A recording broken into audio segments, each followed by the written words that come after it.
Okay. Ready, Jason? Ready. All right. Video diary for June 24th. We have begun excavating the possible burial cut in platform 169, which is from the sea face.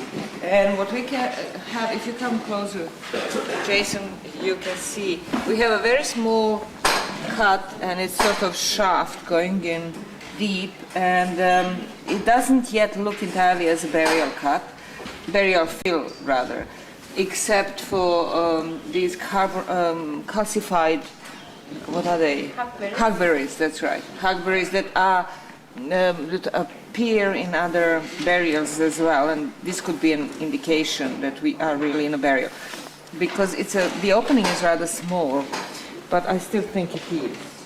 Okay, we started removing the layers of white plaster floor here in the center of former 158 space, and we just see what we expected to see, more layers of white plaster below the top one, and now we are going to remove all of the plaster floor and the packing underneath in order to arrive at the earlier stage of the house.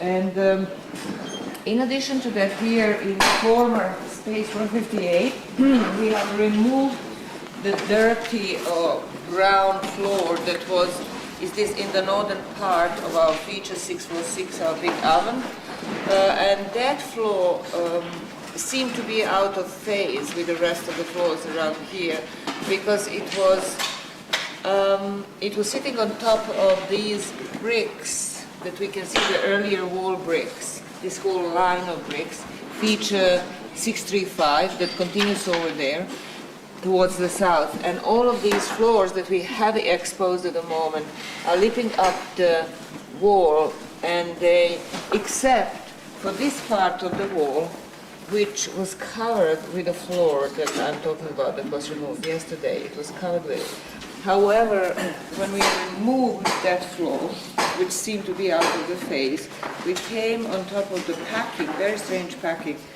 that consists of a lot of plaster clay, and then burnt remains, redeposited oven remains, and a lot of ash. That packing is actually going underneath the big oven feature 646, and so the oven is sitting on top of this packing, and then the floor that we have removed was on top of that and was leaping up the oven. So the floor actually was more in phase with the oven than we thought it was, even though it was on top of these bricks. The thing is that these bricks seem not to be exactly in phase with the bricks of the wall 635, right? Even though it seems to be the case. These bricks are more in phase with the bricks that come up here further north, probably, and the bricks that were used in the base of feature 160, and they don't necessarily have to do much or to be in phase with feature 635. So we're still puzzled by this situation in this area. It seems that the floor, which was contemporary with the white floor which was north from the oven, and contemporary with a white floor south from the oven, that it was actually taken out, cut out, or chopped up by the people in prehistory, so we don't have it. What we have, we just have the packing, it's packing. What we had is the floor that was on top of it, that was slightly later floor and was not exactly in the phase with the white floor. Okay, that's that complication. And then we continued excavating on the burial in the middle of the house in feature 606, and this is our third burial cut, which is in the middle. The two other burials were excavated and removed last year in 2000, and this one was discovered at the time when those two were being taken out, actually. So it's so Basha can tell us what she has done. Great, thanks. Oh, stop. I don't want to tell you, please. No, I'm not we'll just ready. say what this is. You tell. Okay, well, this is a very young individual, and but it's not neonate, right? No. Yeah, not but neonate. it's, and then what you had, Bashak, it was little, around it you had beads in certain areas. I can show you the beads here. And Yeah. it's facing north. North? Mm-hmm. And it's really tightly flexed. I thought it was disarticulated, but I think it is. And it's the legs and the rest of the body under this first layer. So we're going to draw it today and take the first layer and then expose the second layer. So it's more complete than you thought it was, because at first you thought it was very incomplete and I thought the animal disturbed the bones, but we'll see. It looks like there are some other bones. This is the pelvis here, and I think this is the leg bones over here, but I can't be sure. Right. But the rest is, well, arm bones, all right, arm bones are here actually, okay, so we'll see. So it's all there. I think so. Yeah, and apart from the beads, we didn't have anything else, did we? No, there's a phytolith around the skull. It's here. It seems like it's only around the skull. That's right. Yeah, the back of the skull. This is the face here, and then the jaw. Oh, yeah, I see the teeth. Yeah, teeth, and this is the back of the skull here. Right. So yeah, it looks like it's just on the skull. Right, so it could be some sort of scarf or a little cap or something. Maybe, That yeah. they put on. Now that we have seen on the remains of the bones from another burial here, that the rope that was the body was strapped with is preserved, and it looks similar to these phytoliths actually, except that this is not a rope. This is more like a It's flat and larger size piece of fabric or something. yeah. Could be- The other one was could be something braided. that was on the head of the baby when it was buried. Yeah. Oh, exciting. And then, where is Madame Ruth? Madame Ruth, do you want to describe what's going on with this platform? And let's just talk about the middle of the house. Don't do that, Jason. Yeah, you get ready. Here, on the east edge of platform 169, we started removing the top floors, but then immediately came on top of this sort of construction, unexpected, as we call bathtub construction of the oven. And it actually works fine, because the original hypothesis was that this side of the platform was chopped up by the prehistoric people in order to build these fire installations. And at one stage, at a later stage, it was chopped up to here. So this was the extent of it. But in earlier stage, it was even bigger. So it went all the way to there, and it was plastered in nice white plaster. So we'll see how that plaster, that floor and edge continues up, going that way. So that's an unexpected and very interesting little feature of this platform. Here in the center of the floor, we decided to go deeper down and to try to solve the puzzle that we have, which I have talked about yesterday, which is the leaping of this edge of the platform, going all the way up to what we think is the sea floor, and then diving down under this floor, which we had considered to be sea floor. So something is out of phase here or something.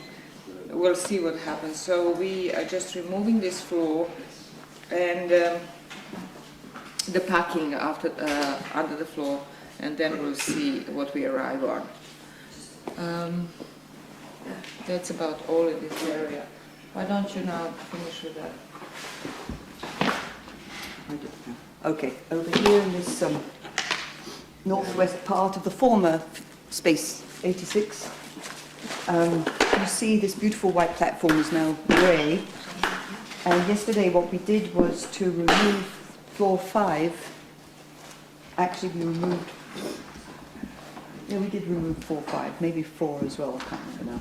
Anyway, we removed the earliest plaster layer of the D phase, and what we can see as a result, something quite interesting, that there's a little wall, or not a little wall, a little bank, edge lip, or whatever you call it, of a platform, and it's probably closely related to this, what we're calling the sea floor down here, underneath this 8 centimeters or so of packing.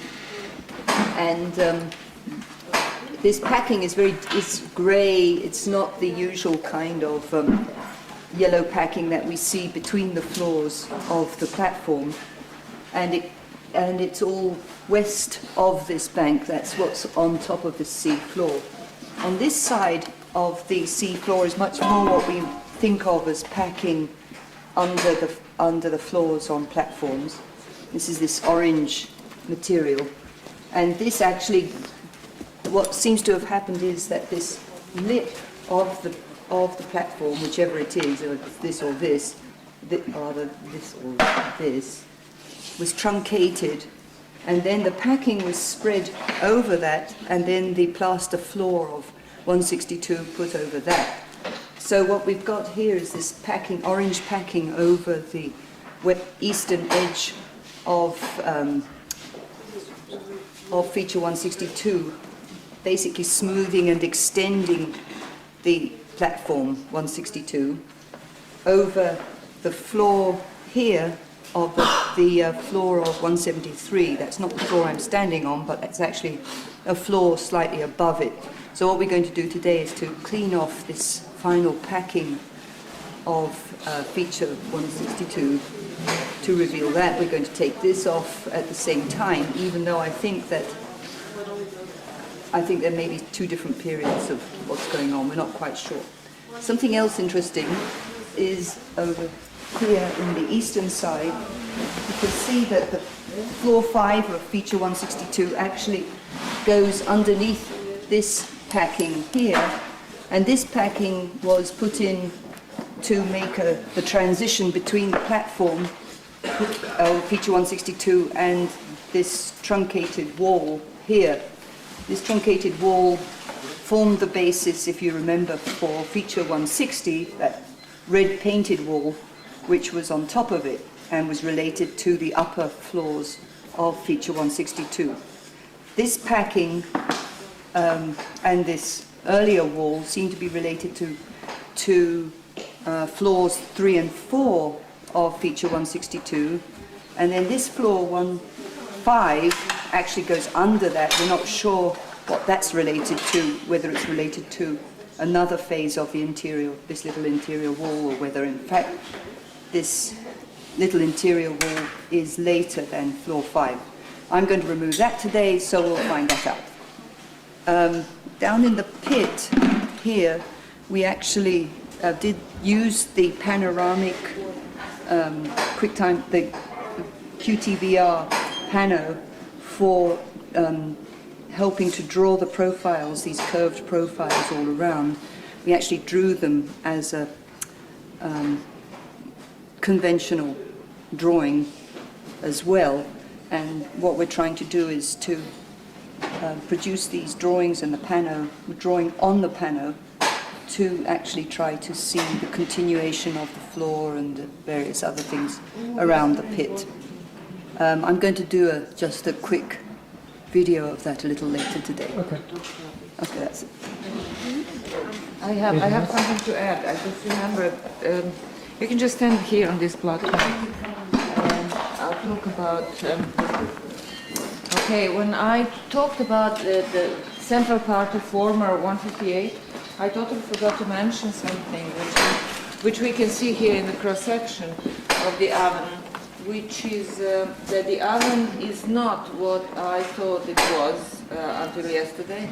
that it was a standing high oven, was standing on the floor of the earlier floors, which would be B floors. I thought that this was the edge of it, so here, and that the other edge would be on the other side, and that it was sitting on top of the floor down there, but it's not.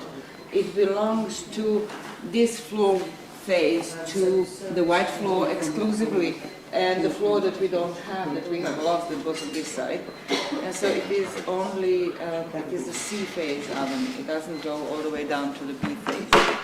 And what else we can see under the floors of it is that there is a very thick layer of very mixed packing that consists of a bricky but crumbly brown soil, the one that's very dry, crumbly soil, not the one that is very compact and moist. So, and there are also remains of burnt clay or brick that can be seen sporadically, and there are a lot of remains of the plaster that we had to cut out yesterday here in the base of it, and these remains belong to the former screen wall. And we can see that this surface of the screen wall, these flat plank-like places, continue deeper down, which contributes to the impression that I have had already last year, that the screen wall continues deeper down and had probably more than one phase, so it had its early phase, or something of the similar kind is going on down there. But we should be able to know that in a couple of days' time. Thank you.